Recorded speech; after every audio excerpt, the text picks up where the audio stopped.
Jin stood at the window of the Galactic Council space station, watching the stars. His dark eyes reflected the distant lights as he adjusted his formal diplomatic uniform. Today marked his third year as Earth's representative to the Council, but something felt different about this morning's emergency meeting.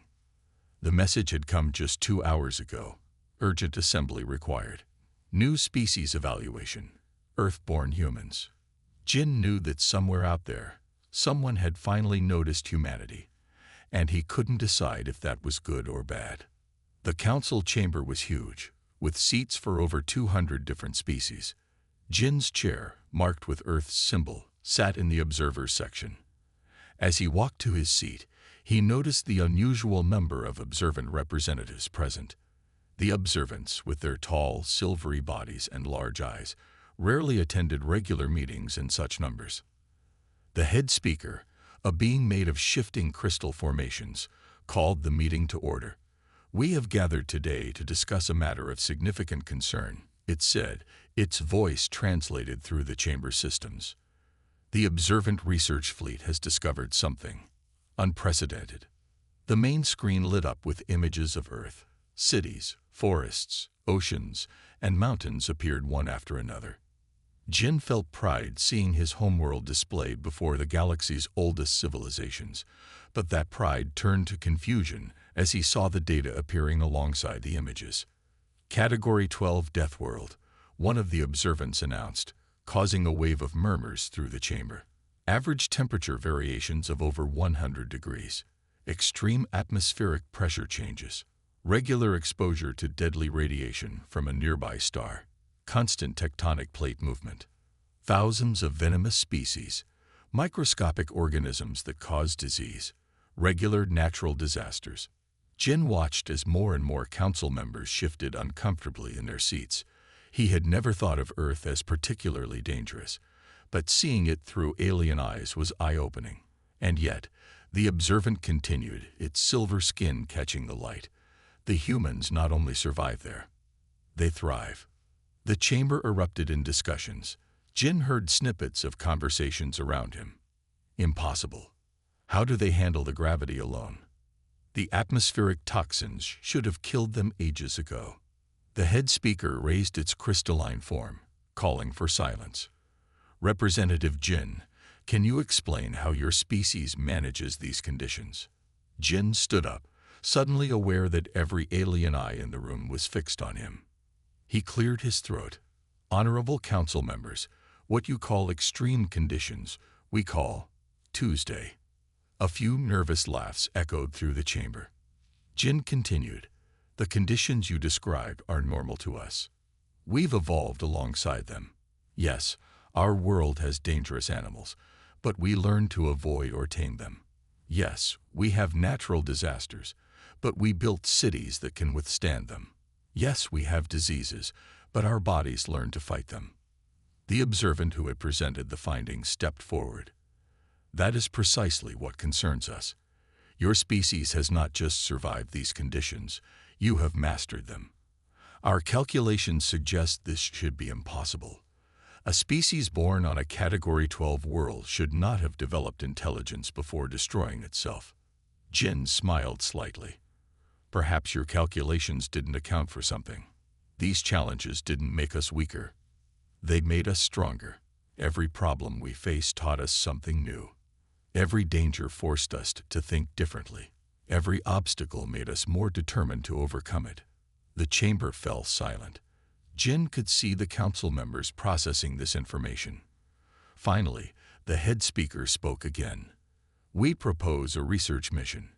We wish to understand how humans function in these conditions. This knowledge could be valuable to the galaxy." Jin nodded slowly. He knew this was coming. First contact always led to study. But as he looked around the chamber at the amazed and concerned faces of the galaxy's most advanced species, he realized something important. They weren't just afraid of Earth's conditions. They were afraid of what those conditions had created. Humans who saw challenges as opportunities, who turned survival into strength. "We accept," Jin said firmly. "But remember, you're not just studying how we survive on a death world. You're studying why we call it home. The meeting ended with plans for a joint research mission, but Jin couldn't help smiling as he walked back to his quarters. The aliens had just discovered something that every human knew instinctively. What doesn't kill you really does make you stronger. And Earth had been trying to kill humans for a very, very long time. Han walked through the gleaming corridors of the research vessel Pioneer, checking his tablet one more time. As the ship's lead xenobiologist, he had been preparing for this mission for weeks. The observants had designed a series of tests to understand human capabilities, and today they would begin. Ready for the show, Sun appeared beside him, her military uniform crisp and neat. As the ship's security chief, she took her job seriously, but Han could see the excitement in her eyes. Almost, Han replied, stopping to look through the large observation window. Outside, the observant ship floated like a silver leaf in space, beautiful and strange. Did you read their safety protocols? They think we need emergency suits just to handle our own Earth plants. Day's voice came through the ship's communication system. You should see their faces when I told them about my grandmother's chili sauce.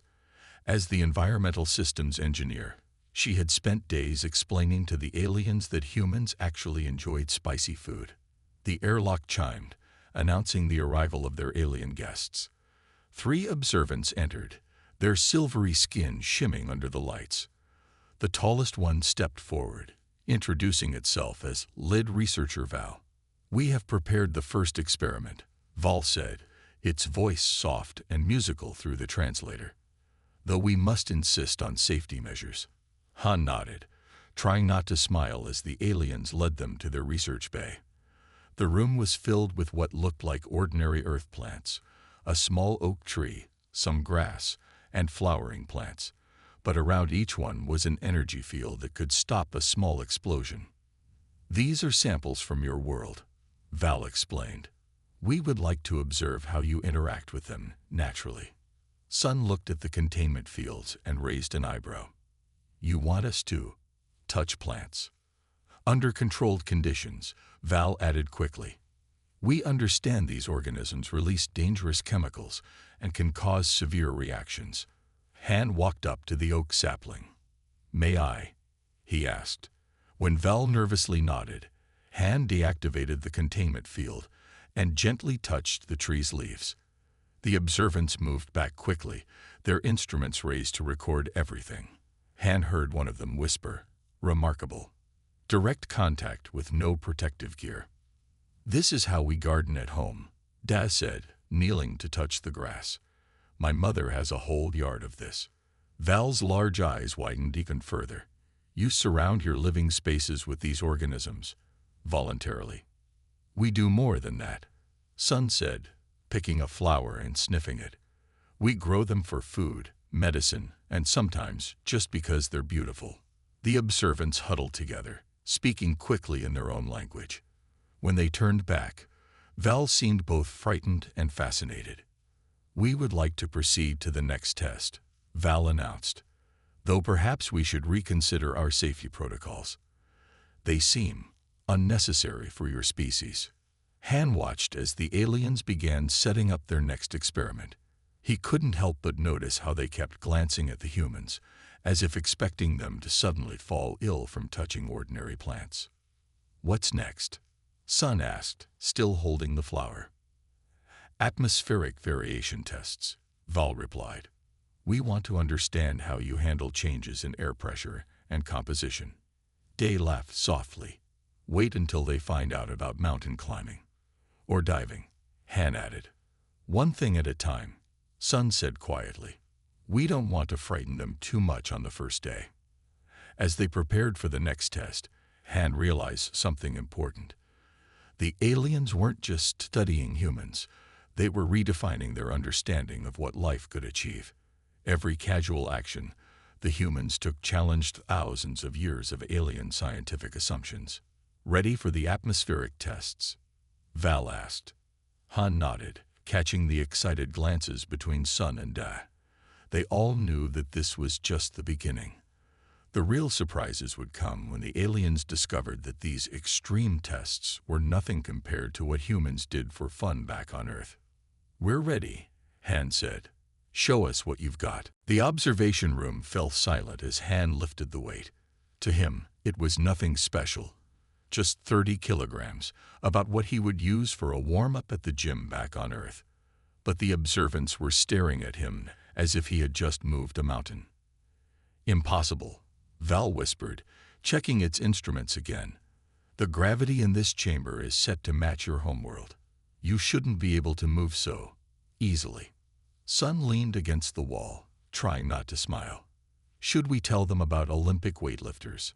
she asked Han quietly. "Let's save something for tomorrow," Han replied, setting down the weight carefully. He had learned that sudden movements made their alien hosts nervous. Day walked in, carrying her tablet.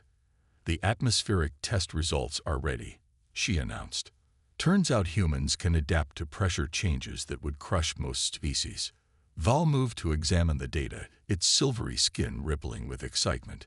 "Your lung capacity, your blood oxygen levels, the strength of your bones. Everything about your species defies our understanding of biology." "We're full of surprises," Sun said. She picked up a smaller weight and began doing casual bicep curls. Several observant researchers quickly backed away. Han watched as Val compared different readings on its screens. The alien scientist had spent the last week putting the human team through various tests. Each one was designed to understand how humans survived on Earth. Each one left the aliens more amazed than before. "Your species," Val said slowly, "regularly exists in conditions that would kill most life forms. The temperature variations alone should make survival impossible. Yet you build homes in deserts and ice fields. Don't forget underwater homes," Dai added helpfully. "And space stations, and that research base inside a volcano." Val's large eyes blinked rapidly. "Inside You build structures inside active volcanic systems. How else would we study them properly?" Han asked. He pulled up some images on his tablet, showing the volcanic research station near his hometown.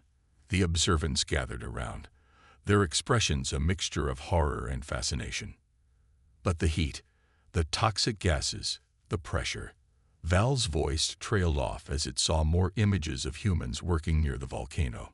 "All manageable with the right equipment," Han explained.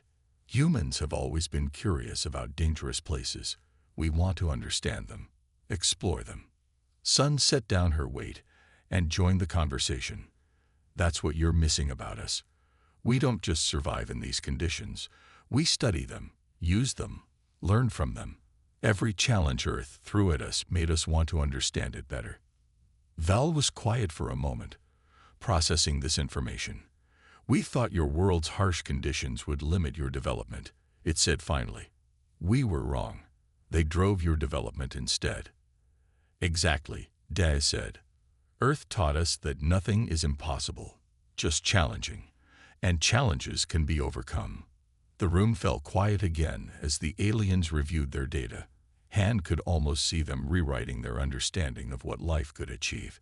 Every test, every measurement, every casual demonstration of human capabilities forced them to question their assumptions.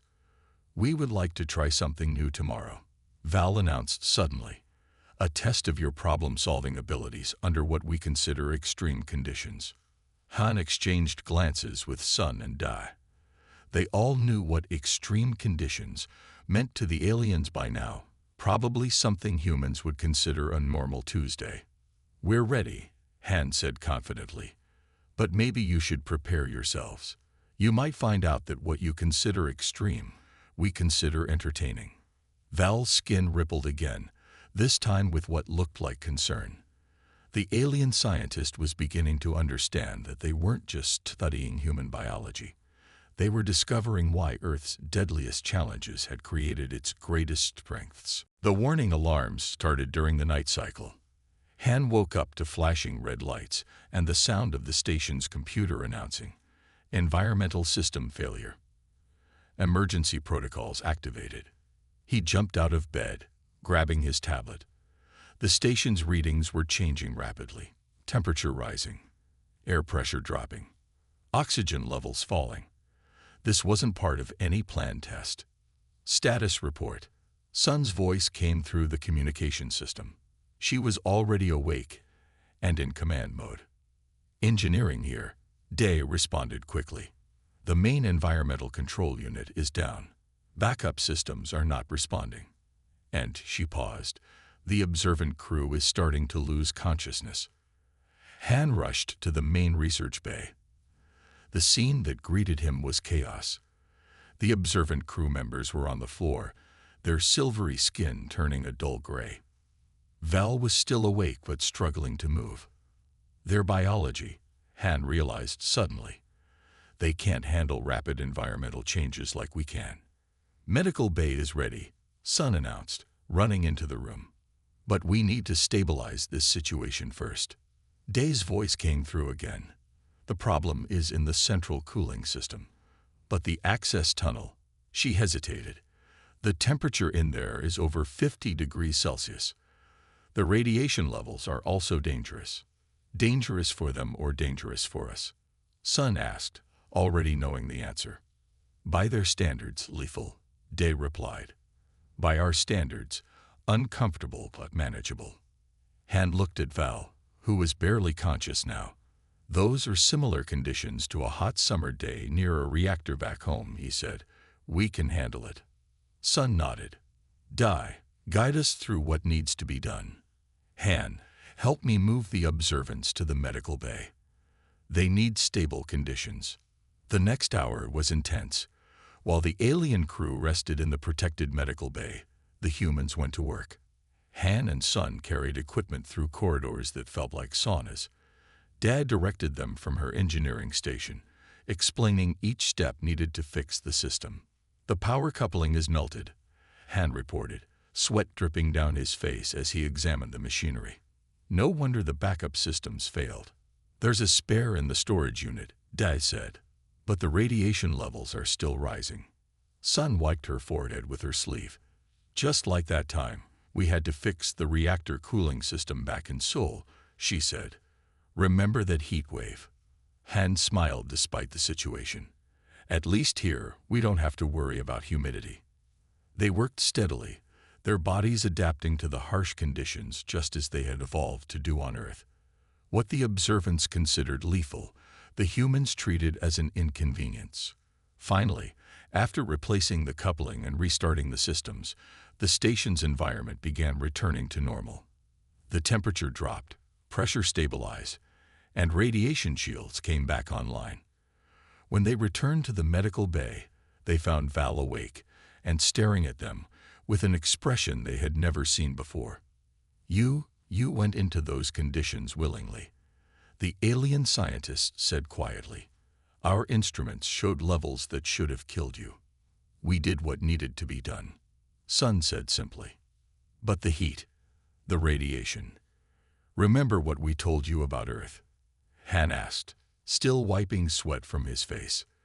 Those conditions were rough, but not that different from some places back home. Humans don't just survive in harsh conditions, we learn to work in them. Val's skin rippled with a new color they hadn't seen before. We have been studying your abilities all wrong, it said. We thought we were testing your limits, but there was something we didn't understand. What's that? Dai asked through the comm system. On our worlds, life adapts to safe conditions, Val explained. On your world, you adapted to survive anything. That's not just biology. That's being human. Sun finished. When things get tough, we get tougher. Han sat in the research station's library, surrounded by holographic displays showing data from the past month's experiments. After the environmental system crisis, the observants had changed their approach to studying humans. They weren't just looking at physical abilities anymore. They wanted to understand how humans thought. Look at this, he said to Sun, who was reviewing security footage nearby. They've been mapping our brain activity during crisis situations. The results are fascinating. Sun moved closer to see the displays. What did they find? According to their data, Our stress responses are completely different from other species, Han explained. When things get dangerous, our brains don't just focus on survival. They look for solutions. Day's voice joined the conversation through the comm system. That matches what Val told me yesterday. They can't understand why we seek out challenges for fun. I tried to explain mountain climbing to them. How did that go? Sun asked, smiling. They thought I was joking. They couldn't believe we would climb dangerous mountains just because they're there. Han brought up another display, this one showing comparison charts between human responses and those of other species. Look at this. When other species face a deadly situation, their minds focus only on escape. But humans, he pointed to the different pattern in the human brain scans. We get curious. Val entered the library, its silvery skin now showing comfortable familiarity around the humans. We have reviewed the data from the environmental crisis, it announced. Your actions during that event have changed our understanding of your species. How so? Han asked, turning to face the alien scientist. Most species evolve to avoid danger, Val explained, moving to adjust one of the displays. They develop ways to escape threats. But humans, the alien paused, as if still trying to understand it fully. Humans evolved to overcome threats instead. That's why Earth's challenges made us stronger, Sun said. We didn't just adapt to survive them. We learned to master them. Exactly, Val replied. When you faced the reactor crisis, your brain patterns showed something remarkable. You weren't just fighting for survival. You were solving puzzles, making plans, even joking with each other. Day chuckled over the comm. That's because fixing things under pressure is basically a normal Tuesday for us. Han studied the brain scan data more closely. Our ancestors faced deadly challenges every day on Earth. They couldn't just run away. They had to figure out how to deal with them. Over time, that became part of who we are. Your species turned survival into an art form, Val said, its voice carrying a note of admiration. You don't just endure dangerous conditions.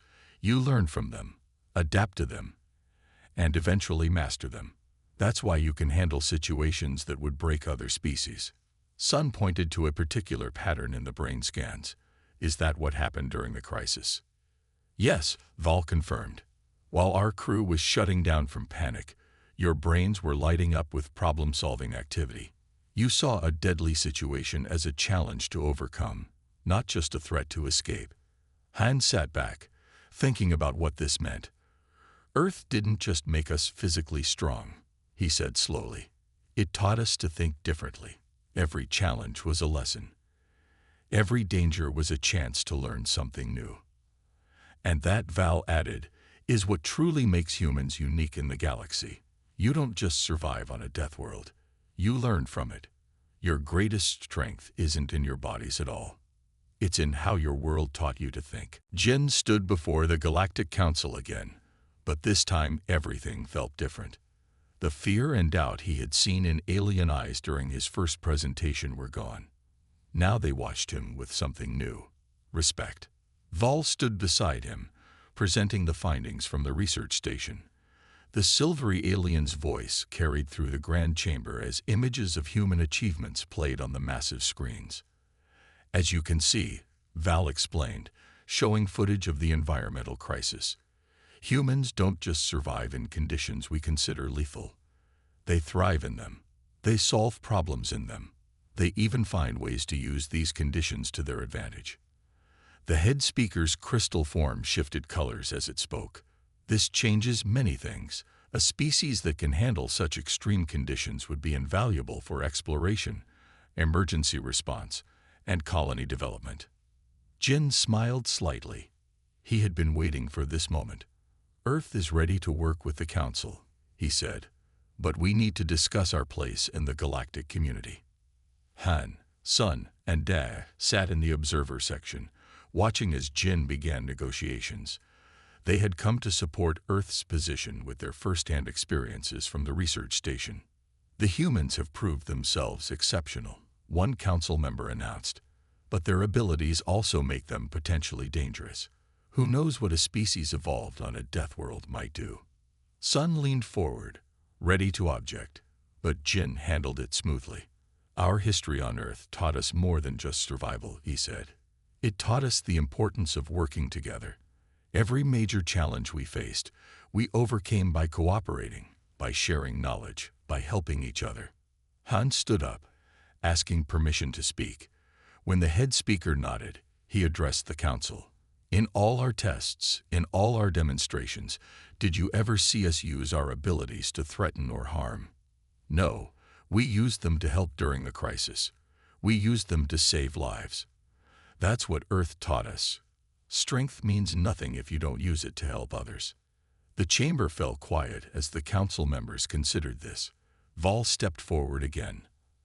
I have spent weeks studying humans, it said. Yes, they are physically capable of things we find impossible. Yes, their minds work in ways we never imagined. But what truly makes them remarkable is how they use these abilities. They don't seek to dominate. They seek to understand, to explore, to protect. Day's voice came next, clear and confident. Earth didn't just make us strong, she said. It made us curious. It made us want to learn about everything we don't understand. That's why we're here, not to show off our strength, but to share what we've learned and learn from you in return. The head speaker's colors shifted again, this time to a warm, welcoming blue. Perhaps, it said slowly, we have been looking at this wrong. We saw a species from a death world and expected warriors. Instead, we found teachers, explorers, and protectors. Jin nodded. That's what we offer the galaxy, not just our strength, but our experience. Every challenge Earth threw at us taught us something valuable. We're ready to share those lessons, to help other species face their own challenges. The council chamber buzzed with excited discussion. One by one, council members began expressing support for increased human involvement in galactic affairs. They had finally understood something important. Humans weren't dangerous because they came from a death world. They were valuable because of what that world had taught them. The attack came without warning. 3 warships appeared near the research station, their weapons already charging. On the main screen, a reptilian face appeared, one of the Kraxed, a species known for attacking weaker civilizations. Your station will surrender now, the Kraxed commander hissed.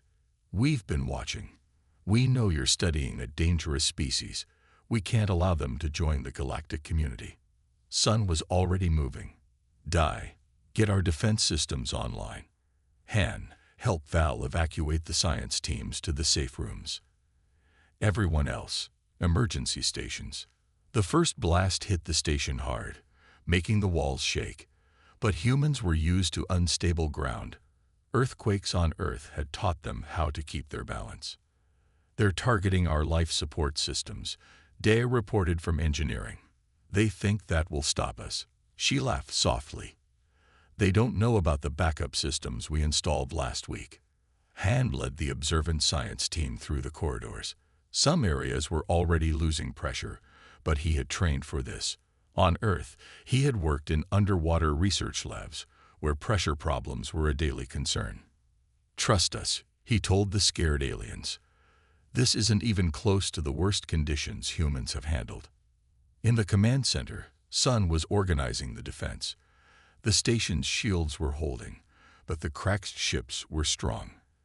They had chosen this moment carefully, attacking when most of the station's crew were running tests. They think we're weak because we're scientists, Sun said to Val, who stood beside her. They don't understand that on Earth, even our scientists are survivors. The battle continued. The Kraxed tried every trick they knew, cutting off power, flooding sections with radiation, changing the air pressure. But these were all things humans had faced before on their death world. Han worked with Dai to reroute power through emergency systems. The radiation levels were rising, but nothing close to what they'd handled during nuclear plant maintenance back home.